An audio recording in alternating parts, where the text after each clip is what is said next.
Assim é você que vive andando só de aparência, se esconde pra muitos, mas na consciência um grande vazio você tem por dentro. Não tente fingir, eu sei que a canção que canto agora te toca e diz que essa é a hora que Jesus restaura o seu sentimento. Sorrisos retornam quando a gente corre pros braços de Cristo. Com a sua alma Deus tem compromisso. Você vale mais que o mundo inteiro. Não deixe passar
é coisa do Senhor Deus.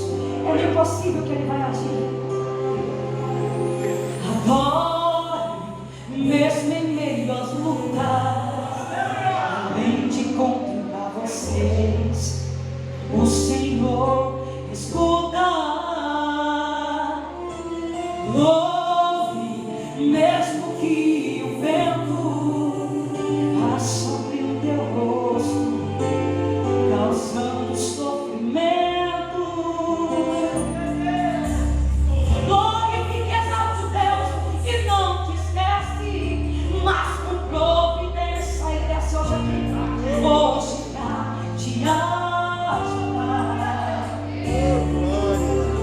Ele tem chave de madeira que abre porta de água, a vitória deságua. Hoje, irmão do céu, toma posse, porque é hoje mesmo. Olha Deus resolvendo o impossível. Multidões estão gritando, isso é incrível. Isto não é coisa pra mim, pra você não, mas é pra Ele, porque é Ele que pode fazer milagre. Quando entra na batalha, é só pra ganhar. Se Ele ordena, o morto tem que se levantar. Não importa quantos dias fazia Ele morrer, eu já disse que isto é coisa pra Deus. Oh, me diga sério. Meu amor, me diga sério.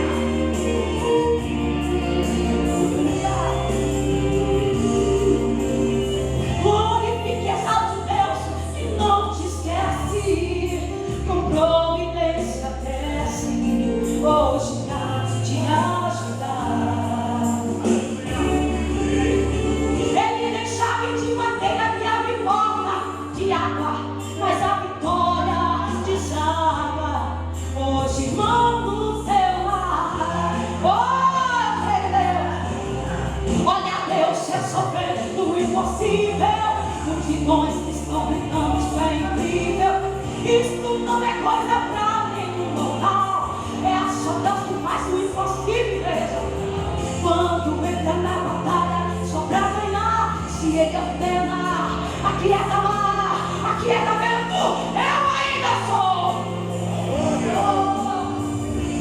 Coisa pra Deus. Olha Deus resolvendo, olha Deus que aquieta o coração aflito. É esse Deus que faz, ainda Ele é a nossa.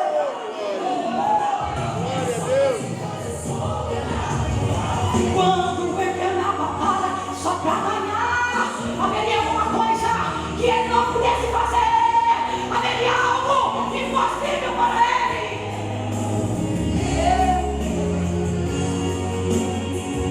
Aleluia.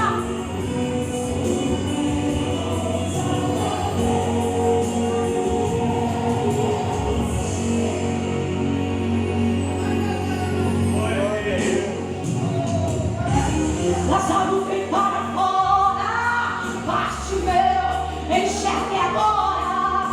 Escute, viúva de Naim, este demônio chegou ao fim. Ei, você que está na beira desse tanque, tome agora a tua cama e se levante, levante, levante da mão da fé.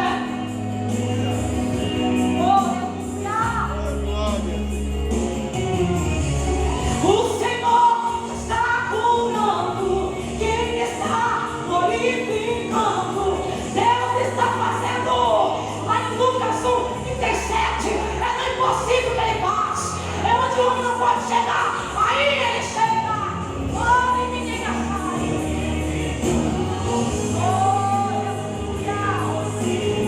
Para o mundo inteiro, olha lá, chega lá. Oh, Deus.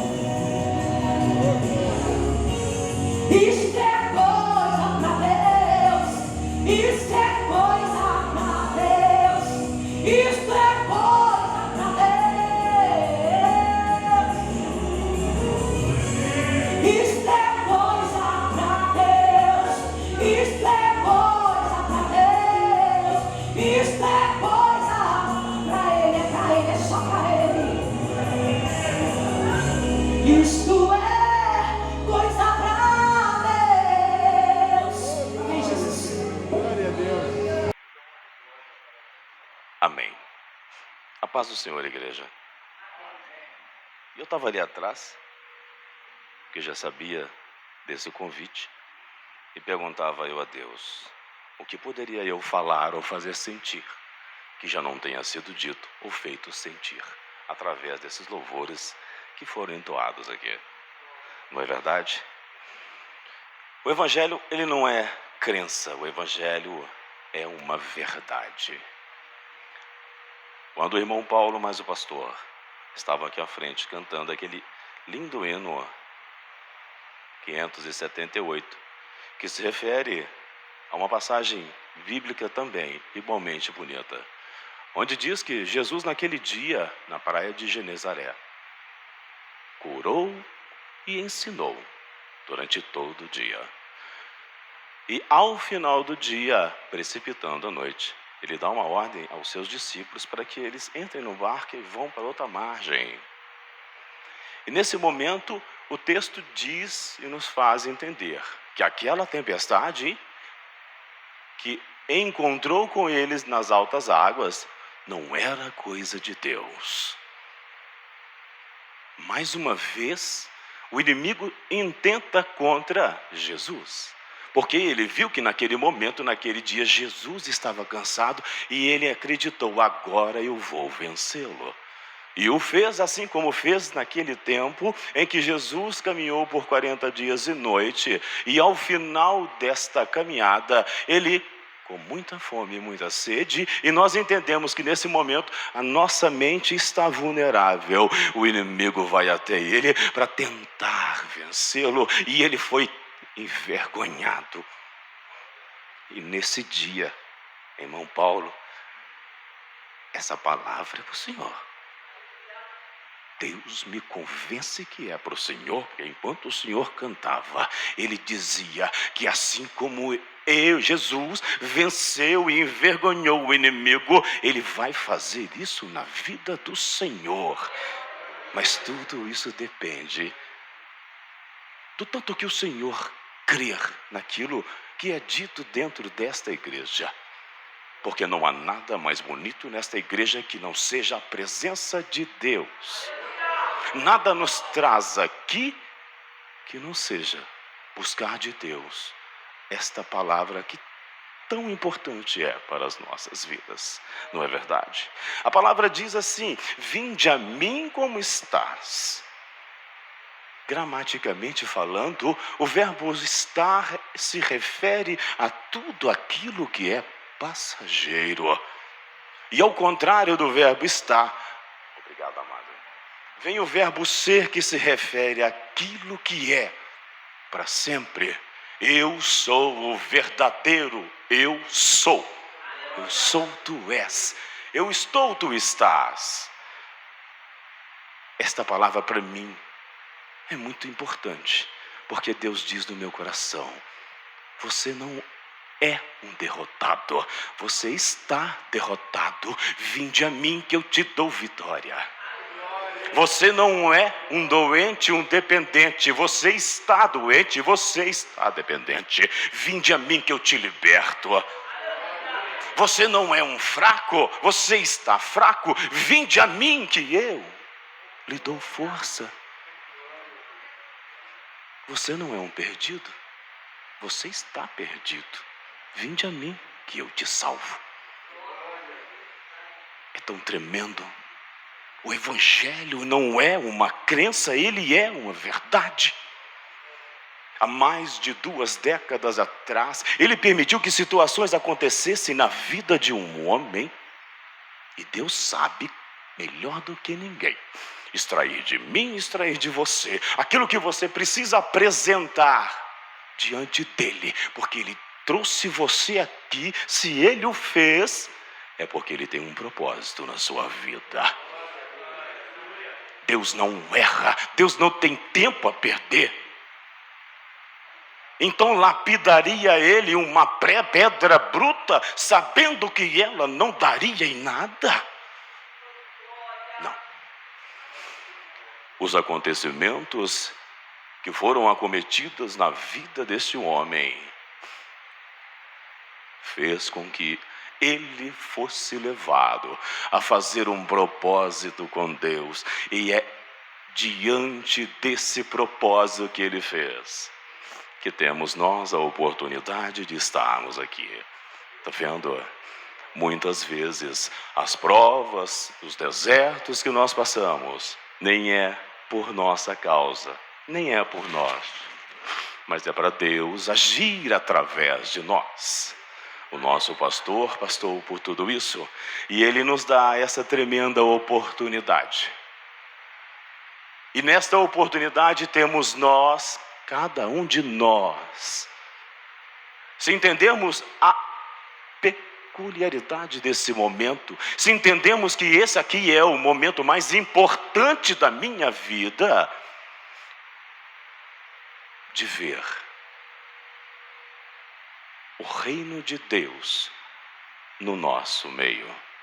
Porque vocês não conseguem talvez vislumbrar o que eu vou dizer, mas quando nós estamos ali recebendo cada um de vocês e o fazemos prazerosamente, depois de ter preparado para que esse momento acontecesse, podemos fazer a leitura da seara de Deus no campo de nossas vidas e da vida de cada um.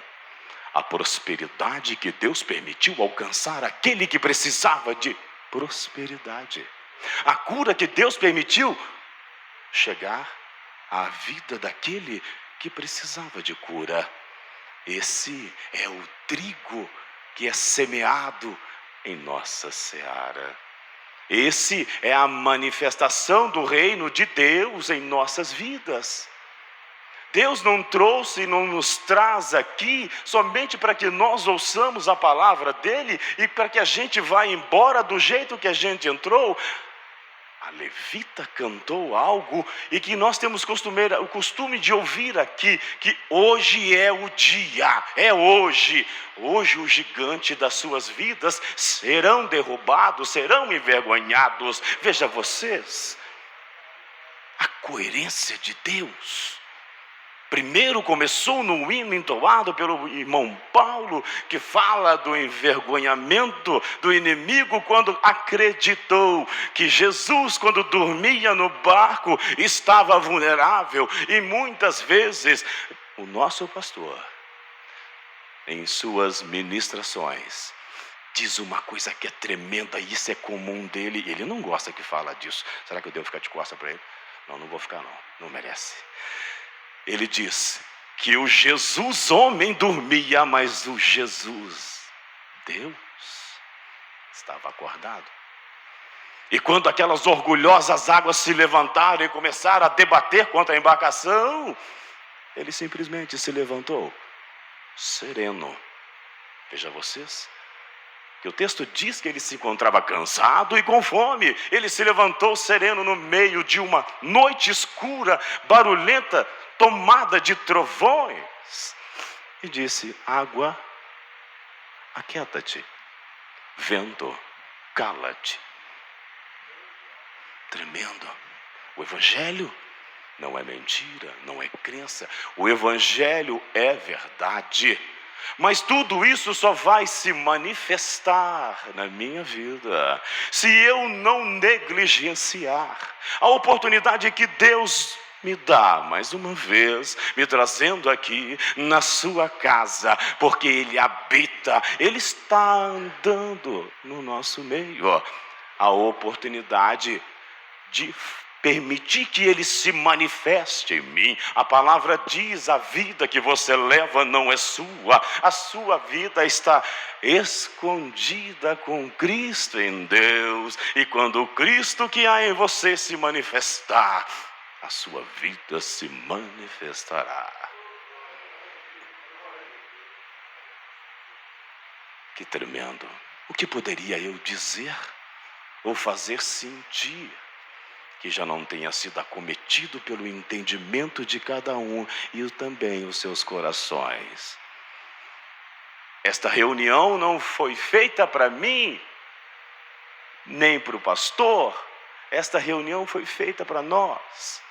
Quando Deus no seu poder de onipresença, visitou os nossos futuros, viu que aquilo que poderia ou que seria dito serviria a alguém ou a todos nós.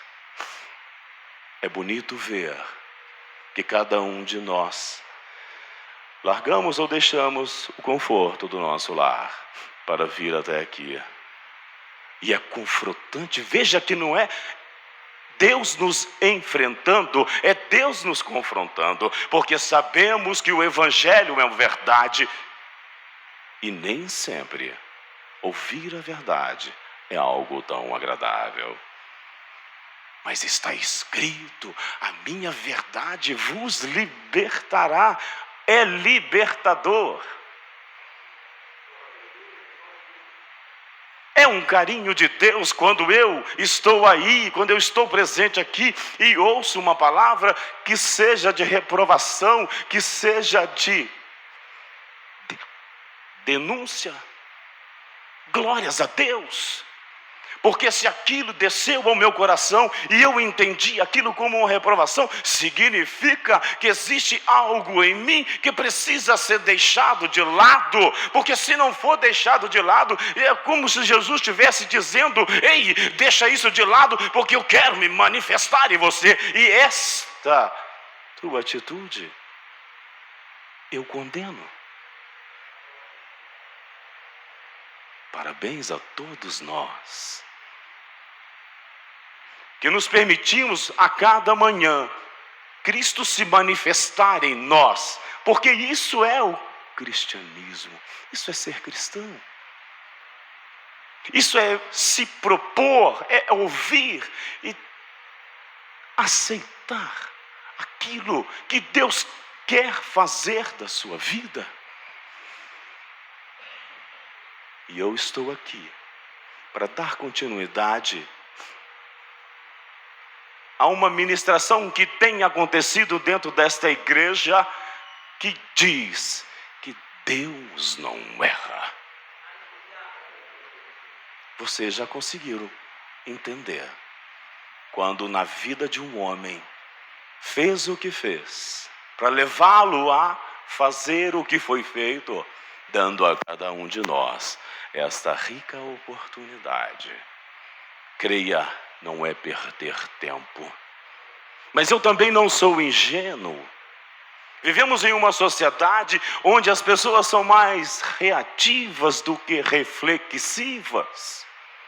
E esse momento tem se tornado cada vez mais raro, porque as pessoas não querem mais dedicar tempo a meditar sobre a palavra de Deus.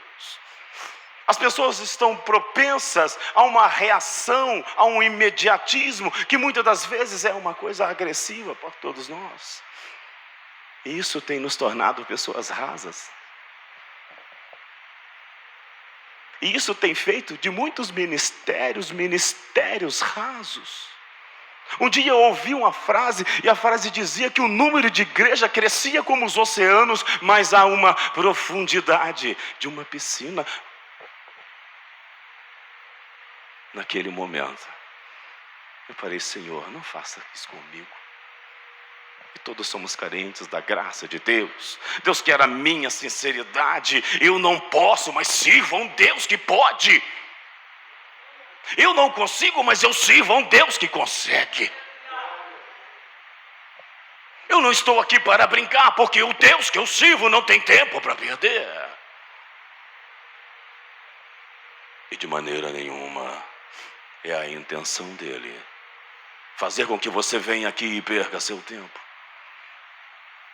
Com certeza, há algo aqui que vai acontecer aqui no dia de hoje que vai servir para a sua vida. Se ainda não aconteceu, ei, não se desespere, ainda não acabou. Se eu saio da minha casa, se eu deixo a segurança do meu lar, o conforto da minha cama para vir à igreja e não creio no poder operador do Espírito Santo, me desculpem, vocês estão perdendo o seu tempo. eu venho aqui buscar graça, porque todos somos carentes da graça de Deus. A palavra diz que pecado contaminou o homem. Isso quer dizer que nós não somos capazes de fazer, de tomar decisões ou escolher nada fora da presença de Deus. Está escrito que tudo aquilo que fazemos fora da presença de Deus é arrogância, soberba, pecado. Deus condena todos estes sentimentos. E o que temos visto muito em nossa sociedade, em nosso meio, é exatamente, ou constantemente, a manifestação de sentimentos de inveja, de vaidade, que vai contra tudo aquilo que Deus pregou. Uma passagem no livro de Gênesis, quando Caim e Abel levam até Deus as suas ofertas e os seus sacrifícios. O primeiro de Caim, o fogo desceu. Deus aceitou o sacrifício. Perdão, o de Abel. O de Caim não. Quando Caim viu que o fogo não desceu dos céus, a oferta não foi aceita, está escrito lá que Deus percebeu que o semblante dele caiu e vai até ele e pergunta o porquê daquilo. Inveja. Inveja. E nós temos muito proferido sentimentos e não as palavras de Deus. Costumeiramente temos ouvido as pessoas dizerem de seus sentimentos. E nós sabemos que as promessas de Deus, elas se manifestarão, elas se realizarão na minha vida, quando eu associá-la à fé. A repetição da promessa junto com a minha fé torna aquilo real na minha vida. Do latim, inveja, invedere, significa a incapacidade de se ver. Perfeito vem do latim perfectum, que significa feito até o fim. Como que posso eu crer que já estou pronto? Olha a pretensão. Apóstolo Paulo vai dizer no carta aos Romanos: e a jactância? O que anulará a jactância, que é a arrogância, é a soberba, a lei das obras? Apóstolo Paulo diz: a lei da fé. Oh, gente, que tremendo. A lei da fé anula a lei do pecado. O amor anula a lei, porque está escrito que todo aquele que transgride peca, mas todo aquele que se arrepende e confessa é perdoado. O amor anula a lei. Como me sinto ridículo, que depois de ver e me ouvir dizendo, eu por tantas vezes me assentei em meu serviço e não tendo movimento no meu serviço, eu quase murmurei contra Deus. Perdão, Senhor. O amor anula a lei. É simples. Deus não faz rodeios. Deus te trouxe aqui porque Ele escolheu você. Deus não tem tempo a perder. E eu peço perdão, e eu ainda sou daqueles que choram. Eu ainda sou daqueles que choram. Amém? Eu vou ser bem rápido, porque Deus conduziu de outra forma. Aqueles que puderem e quiserem, eu peço que abram as suas Bíblias. Gênesis 27. Eu vou somente iniciar, porque Deus conduziu de outra forma. Gênesis 27, versículo 3 e 4. Podem ficar assentados. E diz assim: agora, pois, toma as tuas armas, a tua aljava e o teu arco, e sai a campo, e apanha para mim alguma caça, e faze-me um guisado saboroso, como eu gosto, e traze-mo para que eu coma, e para que minha alma te abençoe antes que eu morra.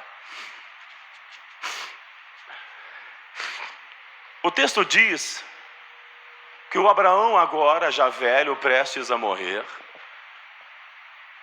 faltava ainda cumprir um ato. E este ato era o que asseguraria o cumprimento da promessa de Deus feita a ele. Isaque, o filho divinamente escolhido, sobre o qual um povo escolhido viria, porque a promessa de Deus a Abraão, ela dizia a respeito de uma terra prometida e da prosperidade, da descendência de um povo. Isaque, aos 40 anos, ainda estava solteiro. Abraão, temente a Deus, e no intuito de fazer cumprir a promessa de Deus, agora tem que arrumar uma esposa para Isaque. Este é o costume da lei mosaica. Ontem nós ouvimos Jonathan falar um pouco sobre isso. E o que eu quero dizer aqui hoje, eu falo para pessoas que precisam entender que Deus não erra. E que desde o início do tempo, quando naquele momento em que o homem transgride, a palavra diz que o céu inteiro se entristeceu. Os anjos pararam de cantar e de tocar os seus instrumentos. E inclusive Deus soube imediatamente o que havia acontecido.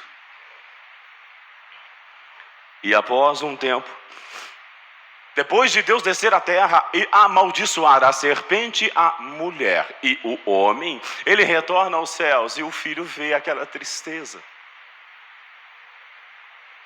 no seu rosto. Eu vou conjecturar agora.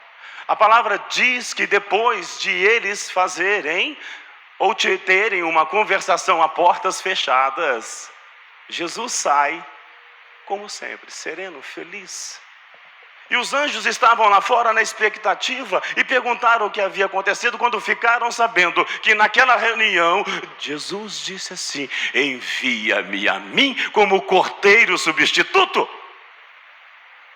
O Espírito Santo me faz entender que a tristeza de Deus, ela não residia exatamente na transgressão do homem.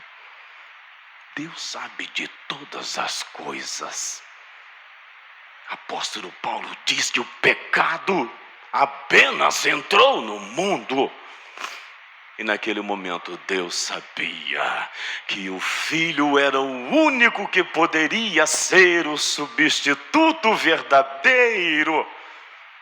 E que ele se ofereceria para dar a vida dele, para morrer a minha morte,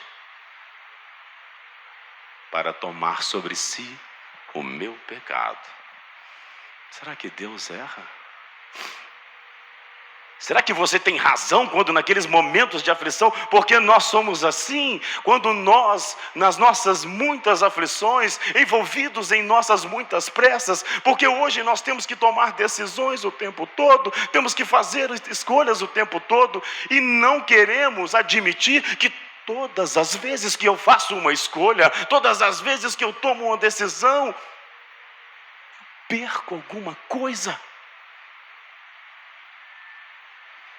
Quando o nosso pastor decidiu fazer esse propósito, ele teve que renunciar. E o que eu estou dizendo aqui é uma parte de uma exposição, é a exposição de algo muito maior. Porque o que ele nos mostra, o que os nossos olhos carnais, poucas vezes espirituais, veem, não é nada daquilo que condiz com a comunhão que ele tem com Deus.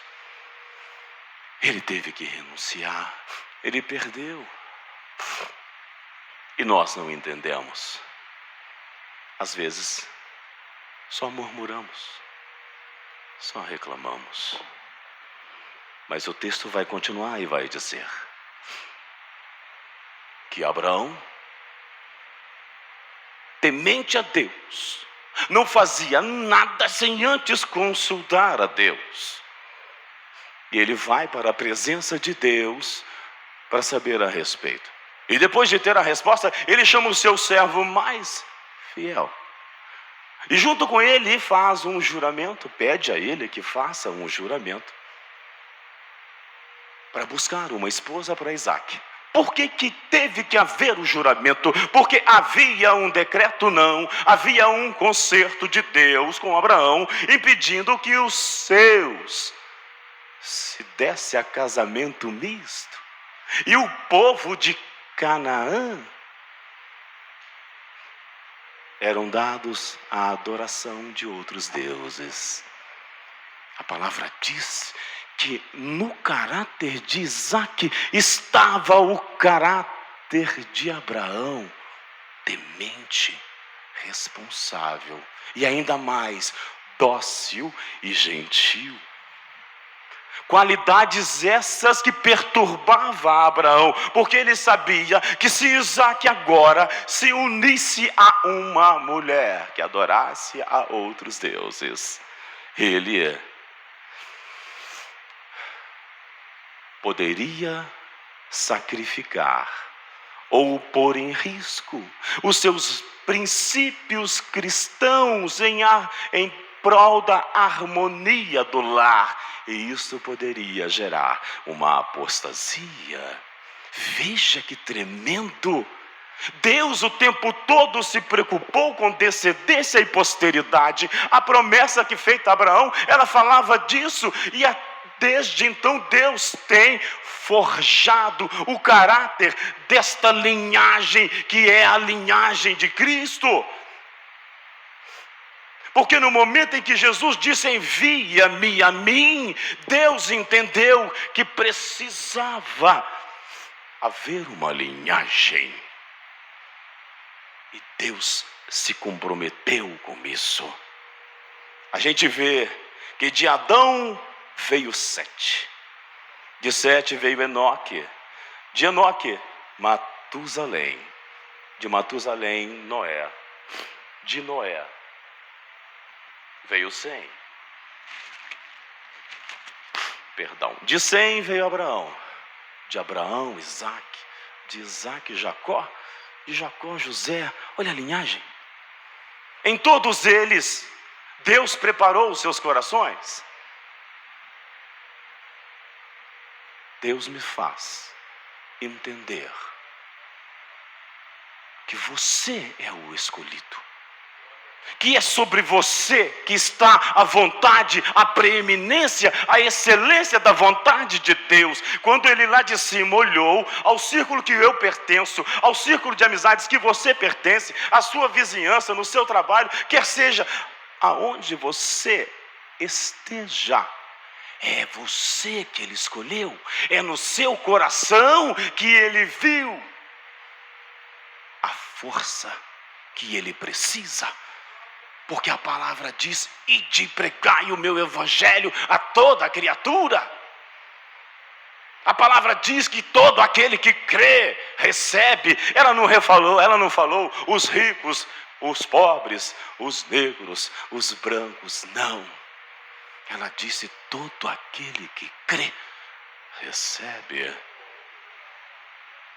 A palavra também diz, amei uns aos outros. Ei, está escrito, amei uns aos outros, não julguei uns aos outros. Aqui quando eu fico sabendo disso, Deus diz a nós: não olhem para as suas diferenças.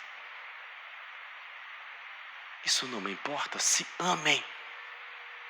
Eu preciso que você se ame. E nesse momento, Abraão faz uma oração e eles fazem um juramento. E diante desse juramento, o servo fiel promete a ele que será da forma que ele quer que seja. Então ele envia o seu servo à Mesopotâmia, mais precisamente à terra de Arã, à família de Naor. Sabe o que é tremendo em toda essa história? Que no momento em que ele sai para executar a sua missão, ele leva junto consigo 10 camelos. Mas por que os camelos? Ele estava indo procurar uma esposa para Isaque. A fé de Abraão dava a ele a certeza de que o Deus havia revelado de que ele encontraria. Tanto prova que ele levou 10 camelos para trazer junto a comitiva da noiva. Eita, quando eu vejo isso, eu falo: Senhor, mas como que a minha fé é pequena. Mas por quê? Um homem de oração. Todo aquele que ora tem poder com Deus. E quando eu falo isso, eu fico vendo pessoas que negligenciam o poder da oração na minha e na sua vida ou em sua vida. Há um poder acessível a todos nós e que nós voluntariamente fazemos a opção por andar em trevas, nos afastando da luz. Um dia tive eu uma contenda, e posso dizer de mim, e falo isso com grande orgulho, não tenho vergonha, em meu casamento, quando lá na Orvalho da manhã, e nós fomos, eu e mais a minha esposa, levar até ele o que estávamos passando. No final do culto, ele nos chamou no estacionamento e perguntou, e nós falamos rapidamente sobre aquilo que estávamos vivendo. O que ele perguntou para mim? Ei, vocês estão orando? E nós não estávamos. Calou a minha boca. O senhor se lembra disso, pastor? E em seguida ele disse: no momento em que vocês mais precisavam orar, vocês deixaram de fazer. E temos nós negligenciado voluntariamente este poder que está ao acesso de todos nós. Eu vou encerrar por aqui. O servo vai até Mesopotâmia, e chegando lá, ele não entra nos muros da cidade, ele para num poço de água que havia de fora, e naquele poço, todas as tardes, as mulheres e as moças iam buscar água. Quando vendo aquilo, o servo que estava acostumado a pertencer, o que pertencia a um lar de oração, exercício de oração, ele se assenta e diz que nesse momento ele ora a Deus. Veja bem, era naquela tarde, era naquele momento, era ali. Ele fez uma oração a Deus e pediu a Deus: Senhor, eu peço ao Senhor que através de um gesto de cortesia, o Senhor me dê um sinal e mostre a mim aquela que o Senhor separou para ser a filha, a esposa do filho do meu Senhor Abraão. Ai, que lindo! Ai, que lindo! Eu fico preso às minhas individualidades, o meu eu. Eita, o que é isso? O que eu sou? A esposa do filho do meu Senhor. Olha que lindo! A palavra diz que este servo o acompanhava desde o princípio e era fiel. Imediatamente, olhando, olha, a resposta veio na hora. Quem tem oração tem poder com Deus. Ele diz que no mesmo momento, uma das mulheres começaram a se destacar pela sua gentileza, pela sua cortesia, pela sua serenidade, pelo seu esperar. Será que Deus observa todas as coisas? Naquele momento da oferta de Caim e Abel, ele observou que o semblante de Caim desceu, caiu. Aqui o servo dele observou aquilo que ele havia pedido a Deus, e ele entendeu aquilo como um sinal. Ele se aproxima dela, ela já estava com o seu cântaro sobre o ombro, cheio de água, e ele pede a ela: podes me arrumar um pouco de água? Ela poderia negar, ela não conhecia ele. Ela imediatamente desceu o seu cântaro, o serviu de água e ainda perguntou a ele: queres que eu sirva aos teus camelos? Gente, eu não sou nada. Sou nada. Deus quer que nós sejamos assim, que nós nos completemos, que sejamos gentis. E o que nós fazemos? Somos presos à nossa arrogância. Às vezes preferimos julgar do que amar.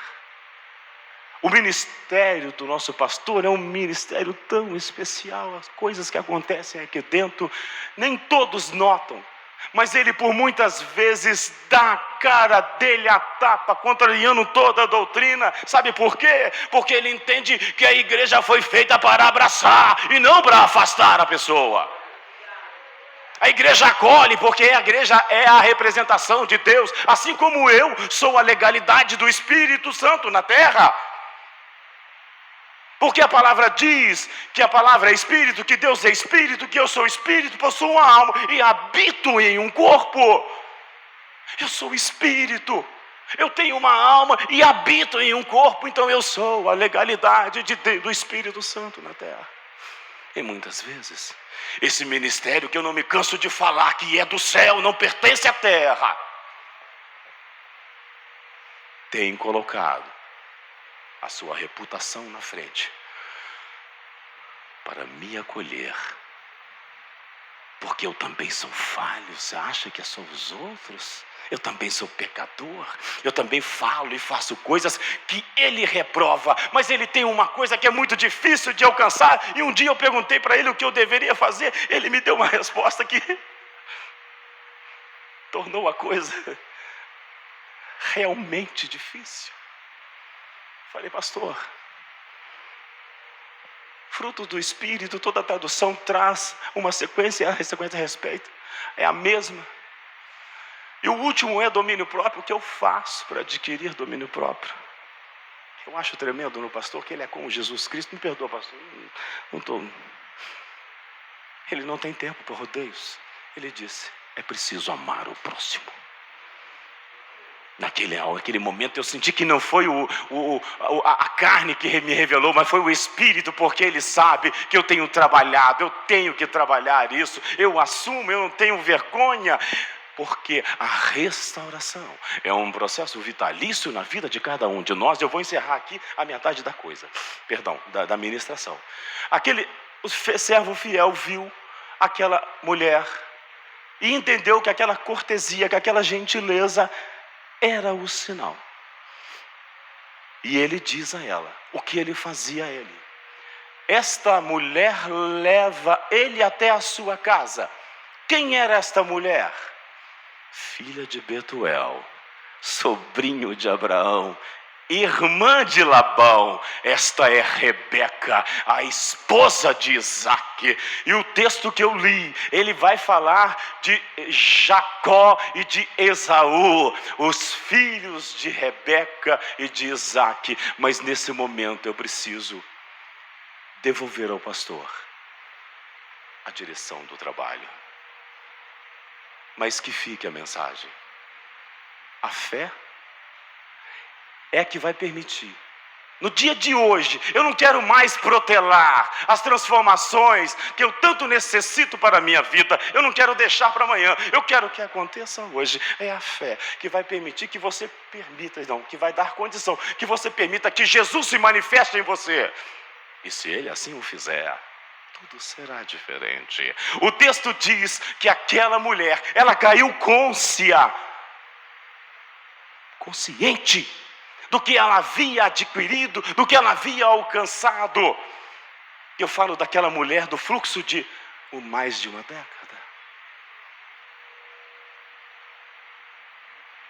Mais atrás, o texto também diz que Jesus se virou e disse: mulher, a tua fé te curou. Ele não disse o meu poder, ele não disse o meu manto, a minha unção, ele não disse nada disso. Ele falou: ei, mulher, a tua fé te curou. Irmãos, Evangelho é muito mais do que nós estamos vivendo. Evangelho é muito mais do que o nosso entendimento finito pode compreender. Se você quer saber, busque. Eu não consultei a ela, mas eu vou dar somente um exemplo. Eu lembro quando eu estava na frente do trabalho, quando assim o pastor nos colocou, de meio-dia. Irmã Gabriele, que está ali atrás, começou a frequentar esses encontros. Ela vinha, se sentava ali junto com a mãe dela. E como todo visitante, como toda primeira vez, ela parecia não dar muita atenção para aquilo.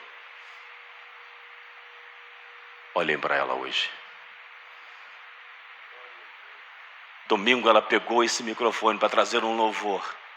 E ela falou, ela entregou uma revelação com tanta autoridade que eu lá atrás eu dei glória a Deus. Sabe por quê? O Cristo é o mesmo. Ontem, hoje e amanhã. Ele viu a busca dela, está se revelando na vida dela. Ela aceitou Cristo. E nós sabemos que a verdadeira conversão é quando nós aceitamos a verdade, que muitas vezes nos desnuda, que muitas vezes nos mostra. Mas é esta verdade que nos liberta, e a partir do momento que somos libertados, somos também libertadores, somos portadores da luz. Amém? Pastor, me perdoa. Senhor, glórias a Deus. Irmãos, nós somos resultados de escolhas que nós fazemos. Acrescentar Deus para tomar decisão por nós é muito importante. O maior problema que eu vejo nos cristãos é que muitas das vezes eles não sabem que hora que Deus está falando. Se eu abrir a Bíblia aqui agora e estou lendo ali, é Deus que está falando ou foi coincidência de eu ter aberto a Bíblia? Então, uma profecia que veio para mim é a profecia de Deus? É da carne da pessoa ou é do diabo? Discernir entre o espírito da verdade e o espírito do erro tem sido uma das maiores deficiências no mundo cristão. As pessoas ouvem um hino, não sabem se ele está louvando, falando com Deus naquele hino, ou se é Deus que está falando com ele naquele hino. Às vezes a pessoa não tem condições de saber se naquele hino tem a palavra de Deus e se é Deus que está falando pela sua palavra naquele hino. Porque quando eu estou cantando um hino que não tem a palavra de Deus, eu estou apenas louvando. Mas quando eu estou cantando um hino que tem a palavra de Deus, eu estou adorando a Deus. Irmãos, a sua capacidade de crer naquilo que você está ouvindo ou falando é que vai dizer como é que está o seu nível espiritual do relacionamento com Deus. Irmãos, isso é muito sério.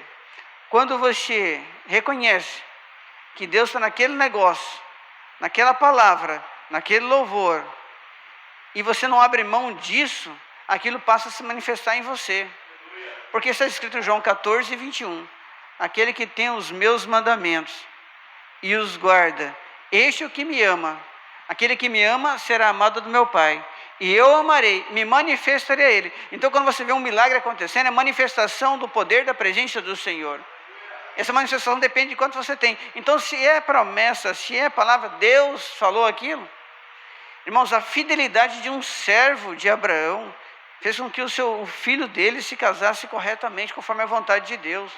Tem muitos que têm perdido as bênçãos por falta de fidelidade ao Senhor. E mesmo Deus tendo feito promessas, mesmo Deus tendo falado claramente, tem pessoas que perdem a bênção por falta de fidelidade. Um servo fiel deu um casamento próspero. O que nós somos hoje, somos resultados de escolhas que nós fizemos. Você é professor, você escolheu estudar e ser professor. Você é advogado, você escolheu estudar e ser advogado. Você é médico, você escolheu, você é resultado de escolha. Mas pode ter certeza, você chegou a esse resultado porque Deus quis. Cuidado com as decisões e escolhas que você toma. Tenha convicção de que Deus está nesse negócio, para que lá na frente você não venha chorar as lágrimas de uma decisão mal feita. Tenha certeza que se Deus está presente na sua vida, você não vai tomar passos errados, porque não vai deixar, Ele é presente na sua vida. Então, se você estiver sem pecado e constantemente na presença do Senhor, você não vai tomar decisões contrárias à vontade do Senhor, porque se tomar, você vai sofrer as consequências disso. Irmãos, nós vivemos como se a nossa vida fosse só até aqui. Nós temos que saber o que nós queremos daqui a um mês, daqui a um ano e na eternidade também. Você quer a eternidade? Você quer o céu? Você quer o que para você daqui a 30 dias? Você quer o que para a sua vida daqui a um ano? Você quer o que daqui a 5 anos? Está planejado mesmo? E você está cumprindo as metas para que esse planejamento seja concluído? O que você está fazendo está impedindo você de morar nas mansões celestiais? O que você está decidindo é importante. Você vê a preocupação de Deus com o futuro, irmãos, com a linhagem de Abraão, que eu e você, por fé, somos filhos de Abraão. Jesus falou, o pregador, o profeta, falou assim, João Batista, até dessas pedras Deus fará suscitar filhos de Abraão. Quando Deus quer fazer, ninguém pode impedir. Ninguém pode impedir. O que o irmão falou aqui é muito importante, irmãos. Você não é qualquer pessoa. A partir do momento que você crê nesse Deus maravilhoso, você é filho de Abraão na fé. E o Senhor Jesus Cristo veio dessa linhagem. E você passa a pertencer a essa linhagem. Porque Ele não veio para nós a princípio, mas quem Ele veio recusou. Ele veio para toda a humanidade. Você passa de criatura para filho. E quem é filho é herdeiro em Deus e co-herdeiro em Cristo. Você é filho do rei. E se você é filho do rei, você é herdeiro. E tem herança para você. Irmãos, tem herança para você. Amém, igreja? Vamos ficar em pé?